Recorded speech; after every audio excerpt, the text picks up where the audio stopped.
शरद पवार के Indian express अखबार को दिए गए बयान के बाद महाराष्ट्र में छिड़ी बहस। कांग्रेस नेता बोले कांग्रेस गंगा जैसी।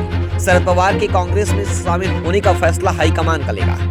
शरद पवार ने इंडियन एक्सप्रेस अखबार को दिए गए इंटरव्यू में कहा कि कई क्षेत्रीय पार्टियां कांग्रेस के करीब आ जाएंगी या हो सकता है कि कांग्रेस में विलय हो जाए। अब इसको लेकर राजनीति गर्म हो गई है और चर्चा भी शुरू हो गई है। खुद कांग्रेस के वरिष्ठ नेता वेडेटीवार ने कहा कि कांग्रेस गंगा के जैसी है, निरंतर बहती है। शरद पवार कांग्रेस में शामिल होंगे, इसका निर्णय हाईकमान लेगा।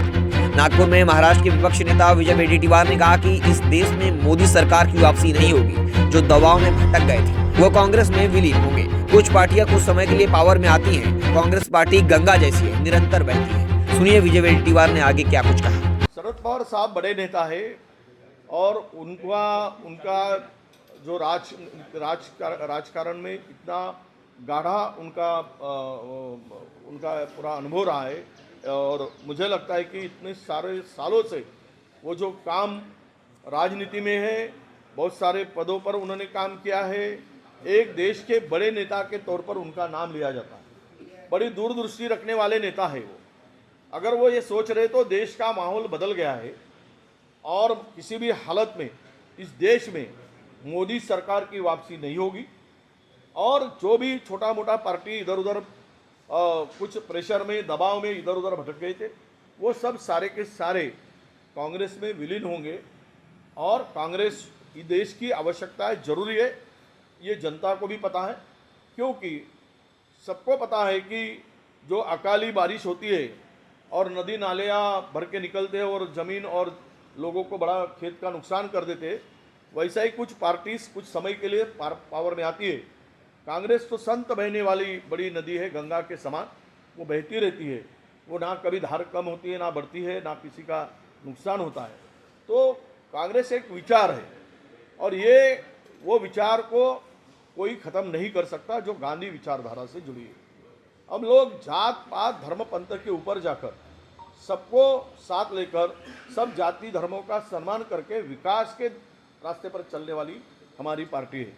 और इसीलिए जो विनाश की सोच रखने वाली पार्टी है वो कुछ समय के लिए आती है। जो जैसा मैंने कहा था बेमौसम बारिश, वैसा ही वो पार्टी का काम होता है। ये आती है, निकल जाती है।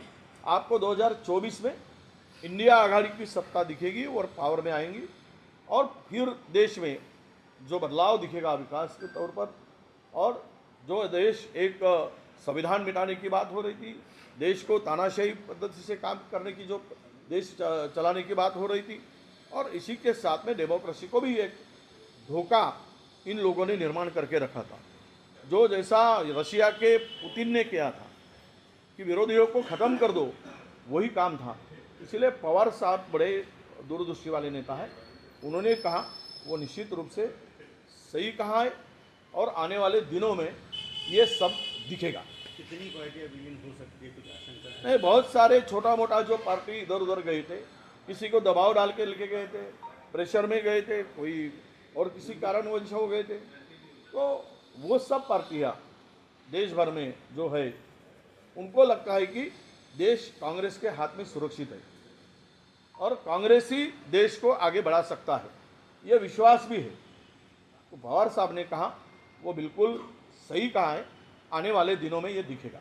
वो शरद पवार आपके साथ आ सकते हैं क्या? ऐसी कुछ चर्चा है क्या, या फिर शरद पवार से कुछ बात? नहीं, इस बारे में पवार साहब बहुत बड़े नेता है और राष्ट्रीय नेता है वो, तो उनकी चर्चा यहाँ राज्य लेवल पर, स्टेट लेवल पर नहीं होती।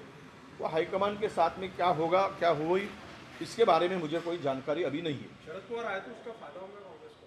नहीं, निश्चित रूप से वो फायदा तो हर एक को, कोई भी आते हैं तो बड़े नेता है, वो बड़ी पार्टी है, विचारधारा से जुड़े हैं, गांधी विचारधारा से जुड़े थे, तो वो निर्णय जो है वो हाईकमान लेगी। और कभी भी 1+1 ही होता है, माइनस होने का सवाल नहीं आता है। तो पर निर्णय का विषय है वो दिल्ली में होगा।